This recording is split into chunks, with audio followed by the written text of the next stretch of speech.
हाँ चलो ठीक है, ओके। एक्सरसाइज 2.1।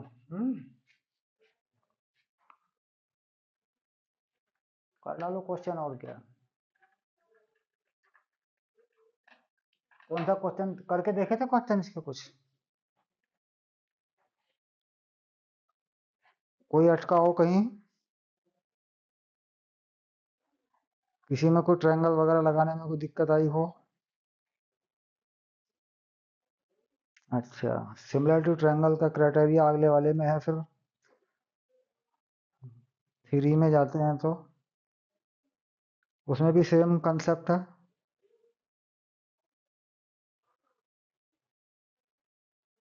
एंगल निकालना या साइड निकालना है। 2 4 6 एंगल सेम है एक तो।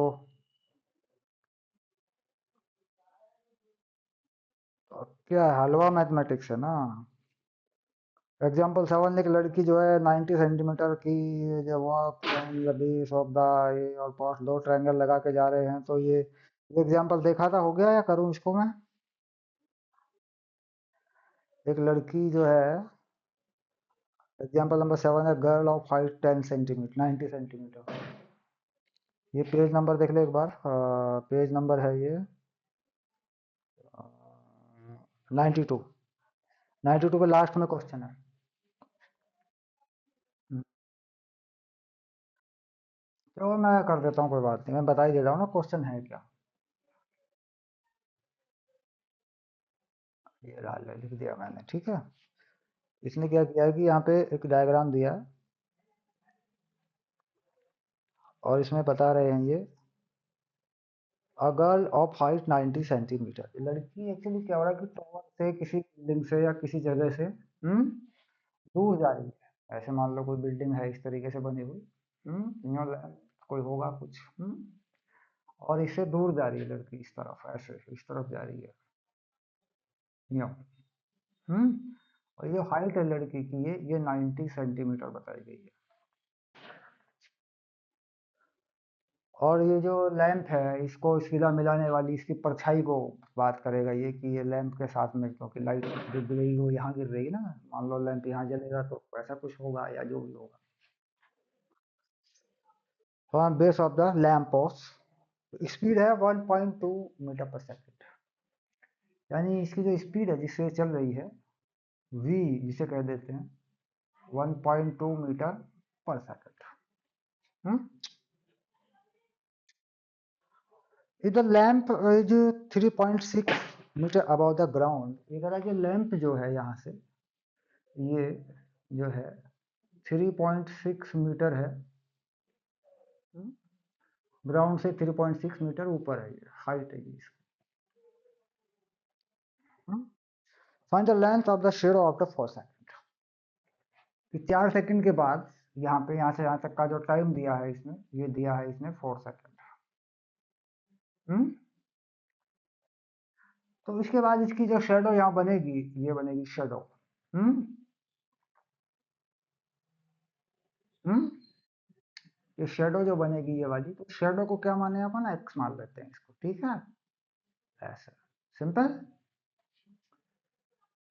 तो हम जानते हैं कि ये दोनों ही ट्रायंगल सिमिलर है, यानी लड़की की हाइट वाला और एक्स वाला, और ये पूरा ही एक ट्रायंगल है, ये भी सिमिलर ट्रायंगल है। क्योंकि एंगल सेम है, जैसे ये 90 डिग्री है, ये सेम है, ये सेम है, तो ये पूरा अगर देखूं एक ट्रायंगल, इसको कर दूं ए बी सी, इसको कर दूं ए डैश, और इसको कर दूं बी डैश। तो क्या लिख दूं कि A dash B dash, A B C, hmm and A dash B dash C, A dash B dash C are similar, ठीक है। तो इसे मेंशन करने के बाद साइड को लिख देता हूँ, यानी 3.6 जब लिखता हूँ, हम्म तो उसके अपॉन में पूरी बीसी लगाता हूँ मैं।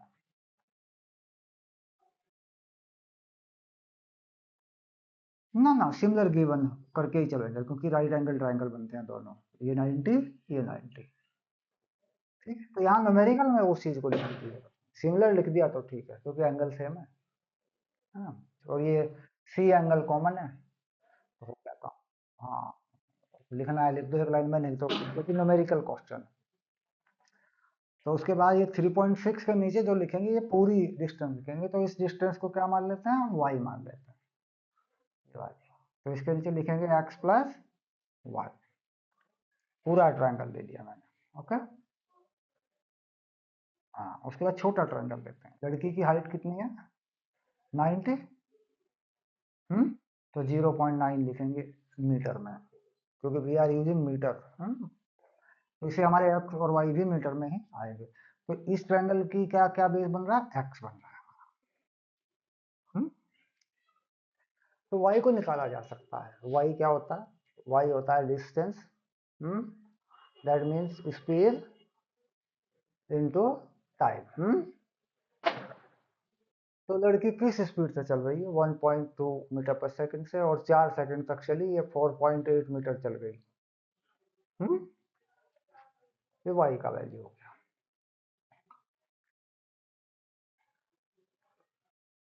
हाँ, लड़की यहाँ से चल के आई है ना, ऐसे। तो ये 4.8 चलेगी लड़की, ऐसे यहाँ तक 4.8 चली है लड़की, ये वाली डिस्टेंस वाई जो मैंने मानी हुई है, यहाँ पे वाई सपोज किया है ना मैंने ये, क्योंकि 1.2 मीटर पर सेकंड से चल रही है, 4 सेकंड की बात हुई है। तो यहाँ डाल दें इसको। ये तो देखो, टाइम उसने गिवन कर दिया था ना 4 सेकंड क्वेश्चन के अंदर। हाँ, वो मैं लड़की ने जो चला वो लिया मैंने। लड़की ने ये चला है ना, लड़की यहाँ से चली है और इधर को जा रही है लड़की, यहाँ लड़की क्या कर रही है, इधर को जा रही है ऐसे। लड़की बनती कैसे यार, ऐसे बनना चाहिए। लड़की की फोटो कैसे बनती है, मतलब बड़ा चक्कर है यार। हाँ, ये बना ली लड़की। कमला बिमला गोइंग। हाँ, आ गया। तो ये आ गया, ठीक है। तो अब इसमें यहाँ ऐसे डाल देते हैं, तो देखो ये 4 बार कट जा रहा है, 4 टाइम कट जा रहा है। हम्म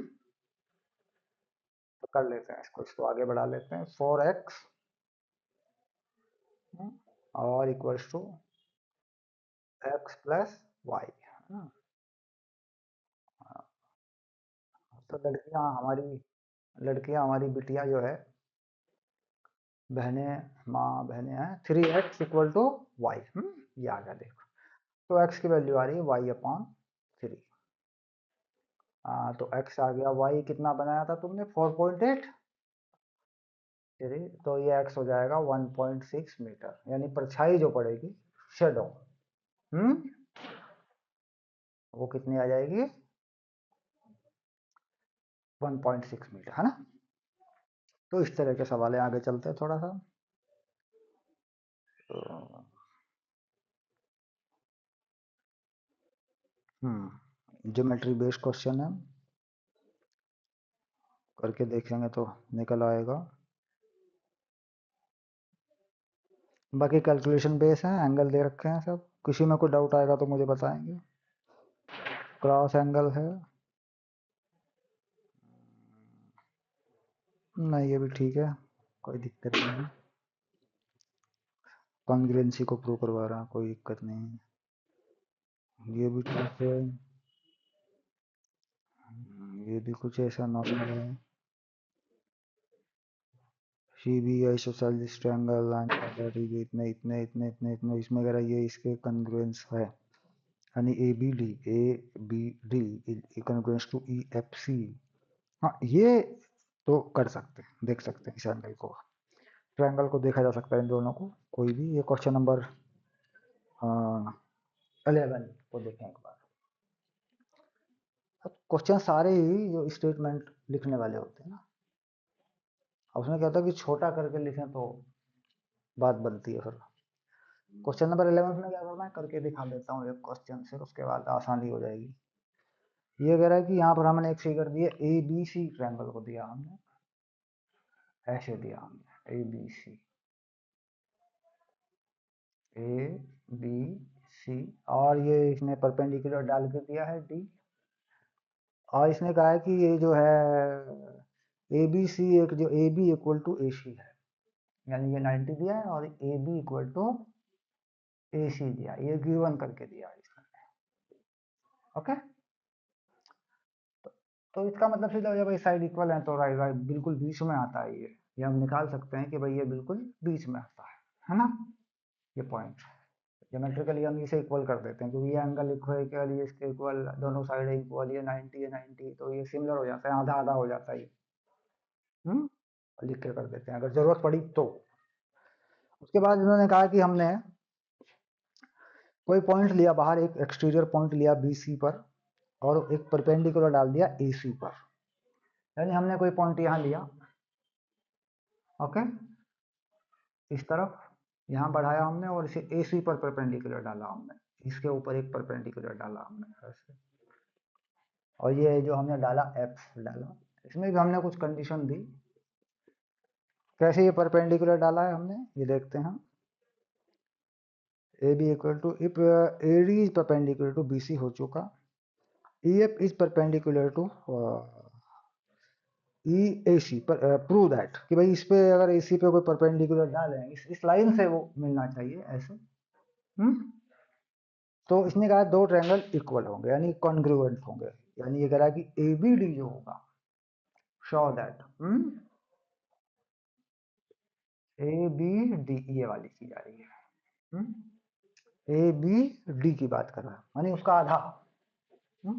अब ए बी डी होगा या ए डी सी होगा, दैट इज मतलब क्योंकि वो तो इक्वल है ना, तो ये कह रहा है कि ये ए बी डी जो है ये ई एफ सी के इक्वल है, ए बी डी कॉन्ग्रुएंसी क्या है, ई एफ सी, ये कॉन्ग्रुएंसी है यानी इक्वलिटी है ये। बस ऐसा होता है ना, सिमिलरिटी नहीं होती कॉन्ग्रुएंसी, कॉन्ग्रुएंसी होती है इक्वलिटी, जो इक्वल हो जाते हैं ना बिल्कुल उनको लिखा करते हैं कॉन्ग्रुएंट। सिमिलर में तो रेशियो इक्वल हो जाएगा ना, सिमिलरिटी नहीं कॉन्ग्रुएंसी दिखानी है, तो सिमिलरिटी तो दिखानी ही है, सिमिलरिटी तो ऑटोमेटिकली हो जाती है फिर, लेकिन इक्वल हो रही थी लेंथ तभी तो बनेगी बात। तो क्या है, ये परपेंडिकुलर साइड है, ये वाली, ये ट्रायंगल राइट एंगल ट्रायंगल बना हुआ है और इसी को आगे बढ़ाया है इसने ऐसे। तो पहले एंगल से चलेंगे, पहले सिमिलरिटी पे आएंगे, पहले एंगल से चलेंगे। तो इस ट्रायंगल में अगर देखा जाए, इस ट्रायंगल में इसमें ए बी डी में अगर देखा जाए तो इसमें ये एंगल 90 है, यानी ए डी ई 90 है, ए डी बी 90। हम्म, हाँ परपेंडिकुलर डाला हुआ है, बिल्कुल बताया है कि साहब ये एक जो है इस पे परपेंडिकुलर है, आधा आधा कर देगा ना फिर तो, क्योंकि आइसोसेलेस में क्या होता है परपेंडिकुलर डाले तो हाफ हाफ कर देता है, यानी ये B D equal to D C कर देगा इसको। तो जब ये एंगल एक सेम हो रहा है, ये देखिए एंगल सेम हो रहा है, यहाँ पे भी सेम हो रहा है ना, तो क्या करते हैं ए डी बी ले लें in triangle A D B and ऐसे ही बिल्कुल सीक्वेंस में लेंगे ई एफ सी, ई एफ सी या सी एफ ई, जैसे जैसे या लंबी साइड पहले ली तो ई एफ लेंगे पहले और फिर ये ले लेंगे ई एफ सी, ई एफ सी ऐसे ले लेंगे। ओके, तो पहले वो एंगल लिखते हैं जो 90 डिग्री, एंगल 90 डिग्री कौन सा है, ए डी बी है ना, A D B equal to, फिर इधर से लंबी साइड से लिखते हैं ई एफ सी, ई एफ सी इसी सीक्वेंस में लिखते हैं। उसके बाद यहाँ देखते हैं ऐसे, angle C equal to angle C, तो एंगल ए बी सी या A B D, A B D equals to A, यहाँ से ले लेते हैं ए सी या एफ सी ई, ऐसे भी लिख सकते हैं, बड़ी साइड से लिख सकते ई एफ सी ई सी एफ लिख सकते हैं, इस सीक्वेंस में लिखेंगे तो क्या बनेगा ई सी एफ, इसमें क्या बनेगा ए बी डी है ना, तो ये एंगल दोनों सेम है, तो इसी तरीके से लिखते हैं ई सी एफ, ई सी एफ। ओके, क्योंकि कॉमन है ये एंगल, क्योंकि ये एंगल क्या है, कॉमन है, क्योंकि बी और सी सेम है ना। ये लिख देंगे बिकॉज ये जो एंगल है ये वाला इसके इक्वल है, बिकॉज ये एंगल इसके इक्वल ए बी सी है ना, A B D A B C हो गया ना।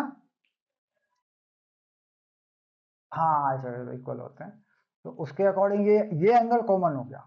तो सी क्या है, एंगल सी इज कॉमन, दोनों में कॉमन आ जाता है ना ये, इसमें भी और इसमें भी। तो सेम ही हो गया दोनों में, यानी दो एंगल इक्वल हो गए, तो एंगल जो है वो इक्वल हो गए हैं, ठीक है। यानी ए ए ए सिमिलरिटी प्रूव्ड, हो गया।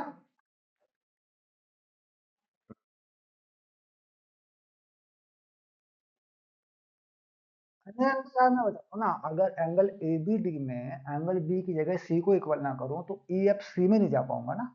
बात ये है ना भाई, ई एफ सी पे जाना है, इधर से ए बी डी पे जाना है। हम्म,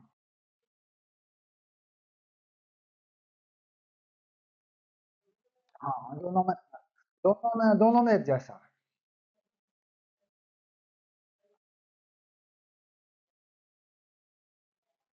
हम्म, डबल ऐसे कर दिया, साइड साइड वाला कर दिया, वो करेंगे अब। भाई सिमिलरिटी, अभी अभी तो सिमिलरिटी आई है, अभी सिमिलरिटी आई है, ऐसा होता है ना, अभी सिमिलरिटी आई है। अभी जैसे सिमिलरिटी आ जाती है तो फिर एक साइड भी ले लेंगे ना, तो इक्वल हो जाएंगे। फिर एस एस लगा दो। Hmm, angle angle angle angle side कर लो, हाँ कोई दिक्कत नहीं है। एंगल एंगल हो गया, ट्रिपल एंगल हो गया, देखो। तो अपने आप हो जाता है, सुनो, तीसरा तीसरा तो अपने आप ही हो जाता है ना, 180 होता है। ए A S, A A S, हाँ ए ए एस करो या ए ऐसे करो। हाँ तो ठीक है, कोई दिक्कत नहीं, लिखने का फर्क है, लिख सकते हो, कोई समस्या नहीं। डबल एंगल से हो गया, फिर तीन एंगल, क्योंकि वो टोटल तो 180 होता ही है। मैंने ये तो लिखा ए ट्रिपल एंगल, तीनों एंगल सेम है। अब बात साइड पे आ जाएगी बस, और कुछ नहीं। अब बात जो है वो साइड पे आएगी, क्योंकि ये तो ए ऐसे लिख दो ऐसे ही लिख दो कुछ चलेगा, वो दो एंगल सेम होते ही वो इक्वल हो जाए, मतलब वो सिमिलर हो जाता है वो, क्योंकि तीसरा एंगल सेम होता है। अब बात साइड पे आएगी। अब साइड में क्या करें, साइड में क्या देखें, कि यहाँ पे देखेंगे तो B D equal to D C. Hmm, तो B D equal to D C हुई। और इसके अलावा ये जो साइड है, ये वाली जो साइड है, ये साइड हमारी इस बी डी के इक्वल होनी चाहिए, या डी सी के इक्वल होनी चाहिए, क्योंकि 90 डिग्री के एंगल पे जो साइड है ना, तब बात बनती है हमारी। और हमारा जो ए डी है वो ई एफ के इक्वल होना चाहिए, यानी हमारे हमें क्या चाहिए, हमें चाहिए A D equal to E F. Hmm, हाँ देखो, A D equal to E F ये शो करना पड़ता है, तभी तो बनेगी बात, एंगल तो आ गए ना। भाई A D equal to E F और A B equal to E C, A B equal to E C, और B D equal to F C, ये करना है। तब बनेगी तब बनेगी कंग्रुएंसी, क्योंकि सिमिलरिटी तो बन गई है, सिमिलरिटी तो बन गई है, कंग्रुएंसी तब बनेगी जब ये इक्वल हो जाए। अब ये देखिए कि कौन सी साइड को क्या लेकर के चलें।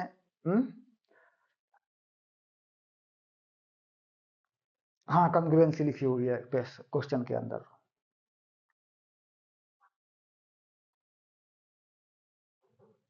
हाँ क्वेश्चन पूछ सकता है ना, भाई अगर कंग्रुएंसी की पे बात आ गई तो क्वेश्चन तो पूछ सकता है, क्या दिक्कत है। अगर कंग्रुएंसी है तो कंग्रुएंसी पूछ सकता है, सिमिलरिटी है तो सिमिलरिटी पूछ सकता है ना। तो अगर इक्वल दिखाना है तो इक्वल भी पूछ सकता है, सिमिलरिटी दिखानी है तो सिमिलर भी पूछ सकता है। तो आप देखें ना कंग्रुएंसी हो रही है कि नहीं हो रही है, दिक्कत क्या है, सिमिलरिटी तो हो ही गई ना। हाँ तो कंग्रुएंसी देखो हो रही है कि नहीं हो रही, क्या दिक्कत है, दोनों इक्वल हो रहे हैं कि नहीं हो रहे, ये देखो। क्योंकि इसमें जो ई बी सी है, है ना, ये लॉन्गेस्ट साइड है। हम्म? और एफ सी यही 11 11th में ही आ रहा हूँ मैं। अभी तो इसमें कॉन्ग्रुएंसी की बात कर रहा हूँ ना मैं। सिमिलरिटी तो कर ही दी ना तुमने, ये देखो कि ये हो रहा है कि नहीं हो रहा है, क्योंकि ये तो कॉन्ग्रुएंसी है ना।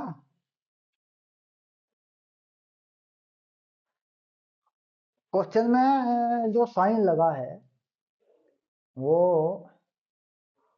एक साइन लगा है बस, यहाँ पे सिमिलरिटी का साइन लगा था। हाँ तो सिमिलर तो हो ही गए। कॉन्ग्रुएंसी का साइन लगेगा तो फिर उसके ऊपर इक्वल भी मारेगा ना।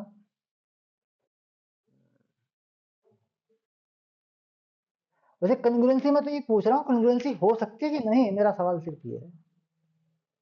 बताओ, अपनी तरफ से पूछ रहा हूँ, कॉन्ग्रुएंसी हो सकती है कि नहीं। मैं तो अपनी तरफ से पूछ रहा हूँ कि कॉन्ग्रुएंसी हो सकती है कि नहीं, मैं उसकी तरफ से नहीं पूछ रहा हूँ। मैं तो ये कह रहा हूँ कि ये एंगल इस एंगल के इक्वल हो गया। हम्म? ये एंगल और ये एंगल इक्वल हो गए, और ये 90 भी हो गए पक्का। ये देखो, सिमिलरिटी तो हो गई। मैं तो कॉन्ग्रुएंसी की बात कर रहा हूँ। क्या एडी जो है वो ई एफ के इक्वल है? मैं तो ये पूछ रहा हूँ। मान लो मैं इसे एक्स रख लूं, इसे एक्स रख लूं, इसे वाई रख लूं, सपोज। सिंपल। हाँ, बात को समझो। और इसे जेड रख लूं, इसे जेड रख लूं, तो ये जो एडी है ये क्या होगा? एडी होगा Z square minus X square का अंडर। पक्की बात है। अच्छा, यहां से एडी क्या होगा? क्योंकि ये जो चीज है, ये वाली चीज, ये वाली चीज, ये मुझे नहीं पता। मैंने इसको जेड जेड माना है ना, इसको मैं पी मान लूं। ये देखो, ये पी माना मैंने एफ सी को। तो मैं अगर जेड को और पी को निकालूं और यहाँ कनेक्ट करूं।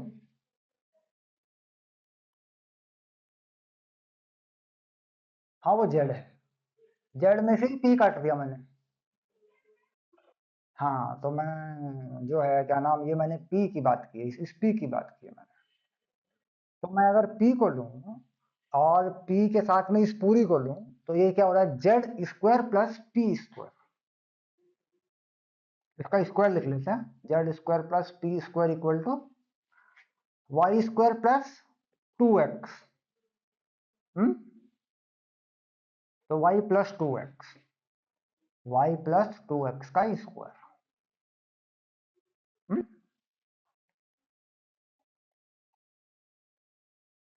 ई F, E F, E F ही तो एडी के इक्वल आएगा। मैंने कहा ये बात को सुनो। पी स्क्वायर प्लस ये जो चीज है ना, ये ई एफ, इसको जेड गलत, इसको ये जो ई एफ है इसको लिखो ई एफ। ये रहा ई एफ, ये देखो। अब देखो जरा, ये चीज आ रही है। ठीक है, ऐसा हो रहा है, हो रहा है दोनों में। हाँ, अब यहां से जब हमने इसको देखा और इसको देखा, तो कंडीशन क्या कह रही है कि भाई ये जो पी है ये एक्स होना चाहिए। तो ई एफ जो है अ, हमारा वो हमारा हो जाना चाहिए ईडी के इक्वल। हम्म? अगर दोनों सेम है तो। क्योंकि ये राइट एंगल ट्रायंगल है यहाँ पे, तो इधर ये राइट एंगल ट्रायंगल यहाँ पे है, एक्स है ये। इधर परपेंडिकुलर ई एफ है तो इधर ईडी है। तो अगर ये सेम है तो ये पैरामीटर फिट बैठना चाहिए। क्लियर? हाँ। तो अब यहां एक चीज को रख के देखो, E F equal to ED. तो यहां अगर मैं ई एफ की वैल्यू डाल दूं, क्लियर, ई एफ रख दो, या ई एफ यहां से रखो, देख है रख रहा हूं ना। तो ई एफ जो है ए डी के इक्वल है, तो ई एफ का square equal to Y plus two X का स्क्वायर माइनस पी का स्क्वायर हो गया। पी को इधर ले गया। अच्छा ये चीज क्या है, इसका स्क्वायर रूट हटा के लिख रहे हैं, तो रूट लगा दिया था ना पहले, हटा दें, जेड माइनस एक्स का square, Z square minus X square, खोल रहे हैं इस स्क्वायर को, Y square plus four X square plus four X Y minus P square, ये कर रहे हैं।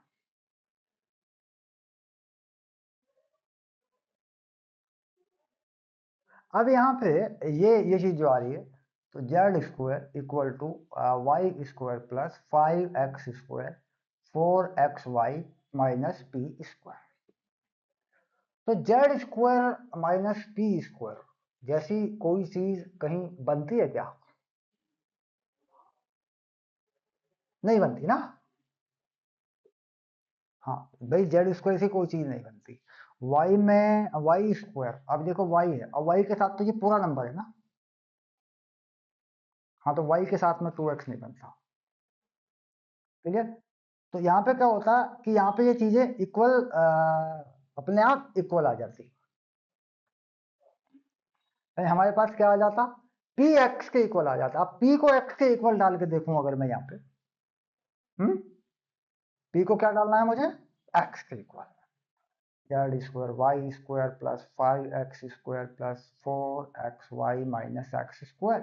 तो Z square Y square plus ये फोर एक्स स्क्वायर रह गया मेरा, प्लस फोर एक्स वाई। अब देखिए यहाँ पे स्क्वायर बन गया मेरे पास, जेड का स्क्वायर कितना बन गया, वाई प्लस टू एक्स का स्क्वायर बन गया। तो Z Y plus two X के इक्वल आ गया कि नहीं आ गया? तो इसका मतलब क्या है, ये रहा जेड ये रहा जेड, आ गया कि नहीं आ गया?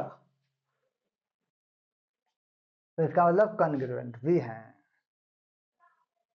कन्ग्रुएंसी है, कंफर्म हो गया।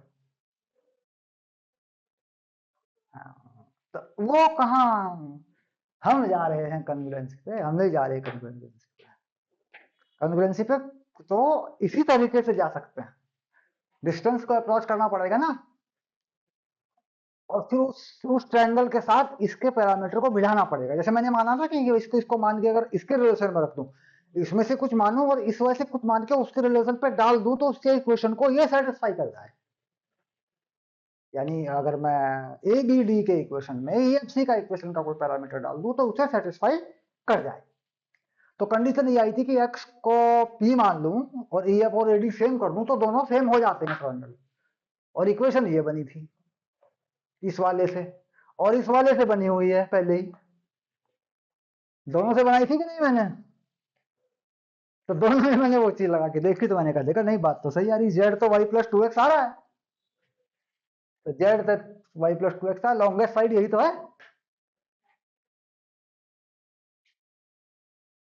हाँ, तो ये तो स्क्रीन शॉट लेकर फुर्सत में तो आराम से भी समझ सकता है कि ये कहानी हुई कैसे। भाई रेशियो लिखना तो ठीक है, रेशियो लिखना तो आ जाता है, कोई इशू नहीं। तो मैंने इसी का क्वेश्चन इसलिए तो छांटा भी मैंने, देखा जरा इस पर डिस्कस करते हैं, डिस्टेंस को भी अप्रोच करके देख लेते हैं एक बार, क्योंकि कल इनमें सिमिलरिटी तो प्रूव हो ही जाएगी ना, सिमिलरिटी का फैक्टर नहीं।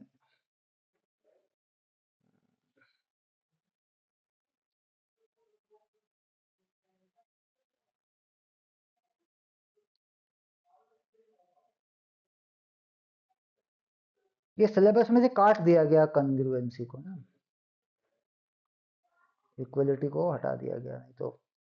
अच्छा, आगे सिमिलरिटी पे कुछ क्वेश्चन बने हैं, इससे आगे फिर एक क्वेश्चन बना है, क्वेश्चन नंबर 13, अगर आप चेक कर रहे हैं, डी जरा चेक करके देखो हो जाएगा क्या।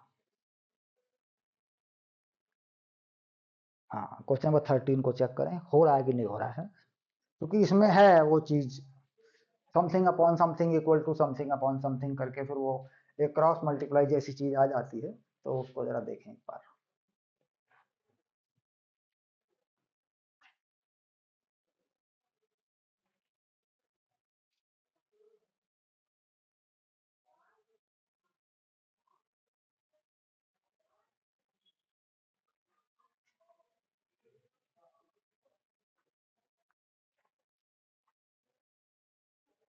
हो जाएगा। चलो ठीक है, इसका मतलब वही है, this upon this equal to this upon this, और क्रॉस मल्टीप्लाई और ऊपर आ जाएगा, ठीक है।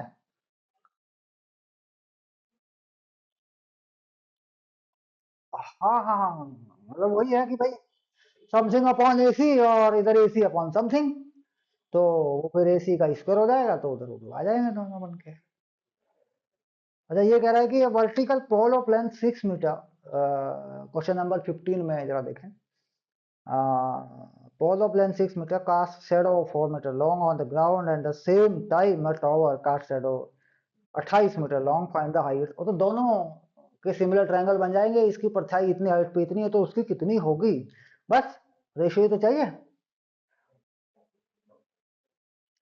क्वेश्चन नंबर 15 को चेक कर जरा हाँ, 15 क्वेश्चन नंबर 15 को 15 को चेक करें एक बार। हाँ, तो बस उनके आंसर मिल जाएंगे, और कोई कहीं कोई टेंशन वाली बात नहीं। हाँ,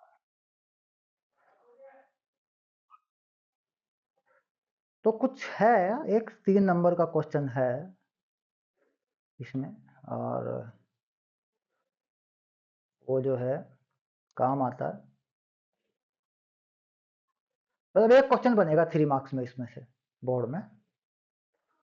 या तो ऐसा करेंगे कि एक वैल्यू निकलवाएंगे आपसे 1 मार्क्स में, क्वेश्चन डालेंगे 2 मार्क्स में।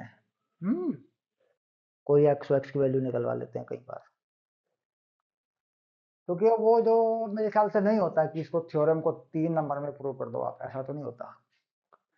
क्योंकि पेपर जो है टूट के आता है, पेपर कैसे आता है, टूट टूट के आता है। हम्म भाई, एक ऑब्जेक्टिव तो देखो पक्का बनेगा इसमें से, और ऑब्जेक्टिव में आपसे या तो रेशियो पूछेगा वो सिमिलरिटी पे, या फिर वैल्यू पूछ लेगा। और उसके लिए जो पहला क्वेश्चन है 6.2 में, जो पहला सवाल है उसमें वो सब कुछ है। और सबसे पहले जो मैंने लेक्चर में सबसे पहले जो मैंने टुकड़े करके ट्रायंगल के दिखाए थे आपको, है ना। हाँ, तो वो कंसेप्ट है उसके अंदर, मतलब एक्स पूछ लिया, वाई पूछ लिया, ये पूछ लिया, वो पूछ लिया, मतलब घुमा फिरा के किसी भी तरीके से कोई ऐसी वैल्यू ट्रायंगल में पूछ ले कि वो सिमिलरिटी कुछ इस तरीके से लगे, है ना। तो उस तरह का क्वेश्चन जो है वो मिलेगा, पिछले सालों के पेपर से भी दिख जाएगा आपको। पर एक क्वेश्चन तो ऑब्जेक्टिव में कंफर्म है कि कुछ ना कुछ वैल्यू पे या रेशियो पे पूछेगा आपसे, और तो वैल्यू ही पूछ लेते हैं, है ना, ट्रायंगल बना देंगे और फिर वैल्यू पूछ लेंगे। हाँ, ये जो है इस तरीके से करते हैं। अब इससे आगे वाला चैप्टर कौन सा है? सर्कल भी एक जियोमेट्रिकल चैप्टर है, क्योंकि सर्कल में अगर वो आएगी आपकी जो एरिया है, या उसका सरफेस एरिया है, या उसकी चीजें हैं, तो वो तो मेंसुरेशन में आएगा, कैलकुलेशंस में आएगा। यहाँ पे तो नहीं आएगा, यहाँ पे तो ये कहेगा कि सर्कल के रेडियस को मिला दें, तो वहां पे टेंजेंट उसके नॉर्मल होती है। फिर यहाँ एक बात और कहेगा कि सर्कल में अगर बाहर से कोई दो टेंजेंट बना दें, तो वो सेंटर पर इक्वल एंगल सबटेंड करती हैं, या इक्वल ट्रायंगल सबटेंड करती हैं, है ना। इस तरह की कुछ चीजें आएंगी, तो उन्हें सर्कल को भी एक बार खोल के देख लेंगे आप, मैं उसका पैरामीटर दे देता हूँ आपको, कोई ऐसी बात नहीं है। और कोई समस्या उसमें आएगी ज्योमेट्रिकली, कोई प्रूव करने को थ्योरम में समस्या आएगी, तो वो क्या नाम मुझे बताएंगे, ठीक है।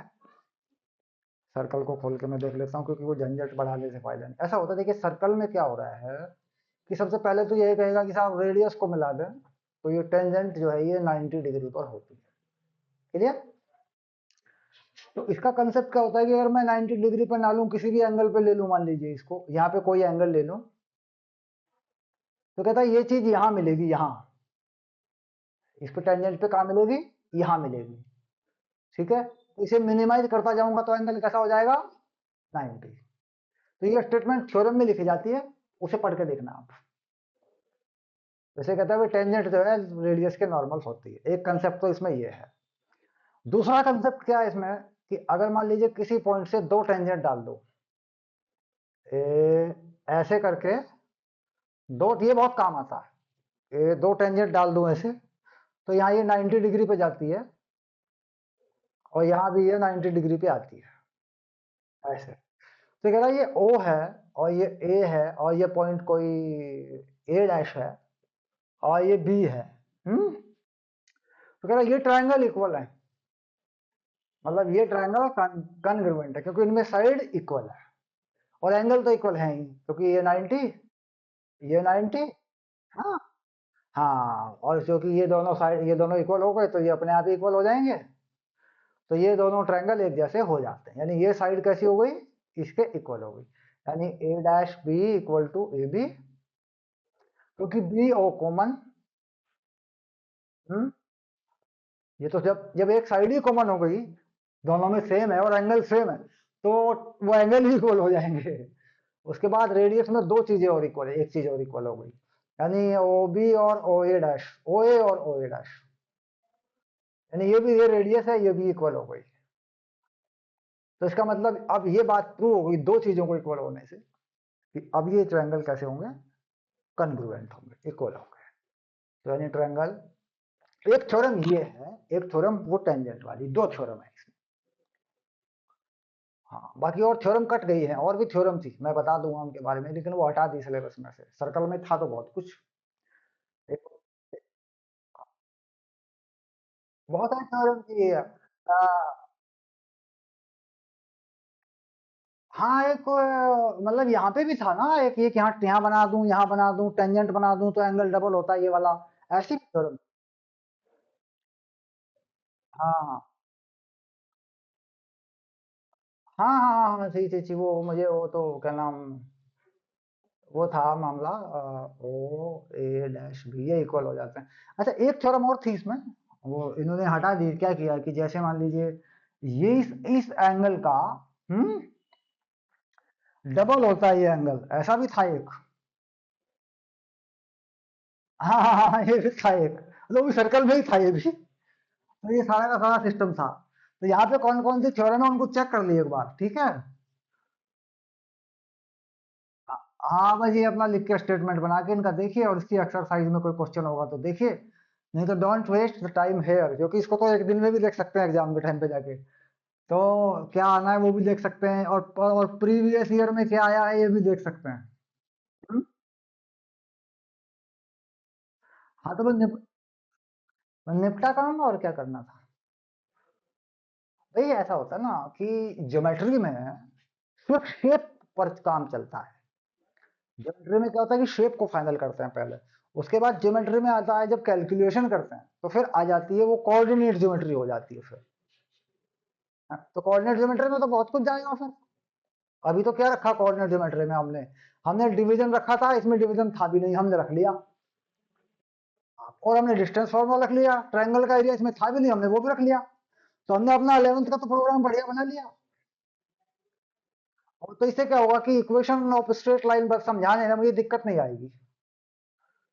अच्छा, ट्रिगोनोमेट्री में मैंने है जो वो थे इक्वेशन सॉल्व करने और एंगल की वैल्यू निकालना, वो इसी में डाल दिया था। तो 11th में हमें उसमें परेशानी नहीं आएगी। तो जो 11th में जा रहा है वो इसमें यहाँ डाल देते हैं, तो ज्योमेट्री में ऐसा कुछ है नहीं, ये शेप है सिर्फ ट्रायंगल की इसकी। तो अब आगे जाके ये चीज कहाँ काम आ जाती है, देखो ये दोनों जैसे ये इक्वल है, ये इक्वल है, ये इक्वल है, ये इक्वल है, इस तरीके से ये मेंसुरेशन में काम आ जाती है चीजें। मेंसुरेशन का मतलब क्या हुआ, सरफेस एरिया एंड वॉल्यूम। तो ये जो चीज है ये है, और यही एक बड़ी बढ़िया चीज है, इसी में क्वेश्चन की वैरायटी भी है, मतलब क्वेश्चन बदल भी जाता है इसमें, नया बन के आ सकता है क्वेश्चन। तो इस पे बना लेंगे क्वेश्चन नए, बढ़िया बढ़िया, क्या दिक्कत है। कुछ में इसमें नया क्या बनाए, सवाल ये भी तो है। भाई वही सिमिलरिटी घुमाओ फिरा के लगेगी, और क्या होगा इसमें। तो इसको इसको फाइनल करें दोनों चैप्टर को, सर्कल में कोई इशू होगा तो अभी अभी बताइएगा, नहीं तो बाद में बताइएगा आराम से, ठीक है। तो अगला कल का प्रोग्राम क्या, किधर किधर जा रहे हैं कल, कौन सा चैप्टर देखें? केमिस्ट्री वाला एक बचा है, कार्बन वाला शुरू करें, क्या करें?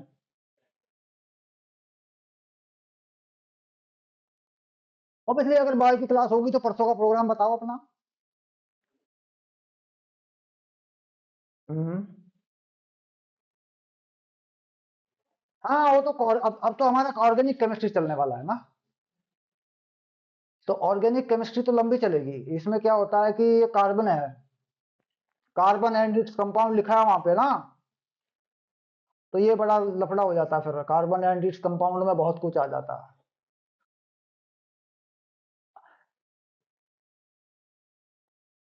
नहीं, मैं इसको जल्दी खत्म करना नहीं चाहता, मैं चाहता हूँ इसको डिटेल में लूं, क्योंकि ये तंग करता है 11th में बहुत बच्चों को। मैं चाहता हूँ इस पे आराम से फुर्सत में काम हो, और हमारे पास टाइम है भी, क्योंकि हमारा यही एक चैप्टर है ऐसा जिसमें ऑर्गेनिक केमिस्ट्री बोलते हैं इसको। तो हमारा एक यही एक चैप्टर था जो जिसमें मुझे जैसे मेटल नॉन मेटल को मैंने प्रॉपर डिस्कस किया, प्रॉपर्टी को डिस्कस किया, उन सब चीजों को डिस्कस किया। तो इसमें मुझे कार्बन की चीजों को या कार्बन की प्रॉपर्टी के साथ में बहुत सारी चीजों को डिस्कस करना पड़ेगा। ये अल्कोहल, बेसिक, बेंजीन, बेंजीन बहुत कुछ होता है इसके अंदर। हम्म।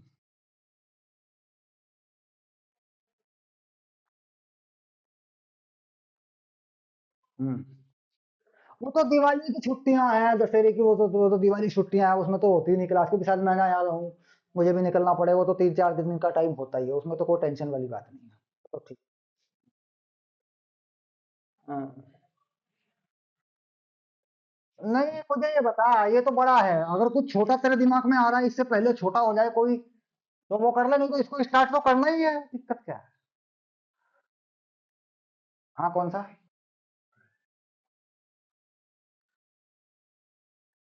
हाँ। हाँ हाँ हाँ, तो एक तो प्रोबेबिलिटी है, ये भी कार्य समाप्त हो जाएगा। और एक सर्कल का इशू देख लो, सर्कल में क्या इशू आ रहा है, ठीक है? हाँ, एरिया रिलेटेड टू सर्कल जो आ रहा है ना, भाई सर्कल तो हो ही गया होगा तेरा ज्योमेट्री पे तो। अब एरिया रिलेटेड टू सर्कल में एरिया कैसे निकलता है, वो काटे जाते हैं एरिया, वो देख लेते हैं। और प्रोबेबिलिटी देख लेते हैं, ये निकल जाएगा तो कि सर्कल का एरिया, फिर उसमें सर स्पेयर में स्पेयर कटेंगे या कौन कटेंगे, उनमें काम आ जाएगा ना। हाँ। हम। हाँ। नहीं, हो जाएंगे मामले। ये तो 4 दिन का भी काम नहीं है, 3-4 दिन का ही काम है।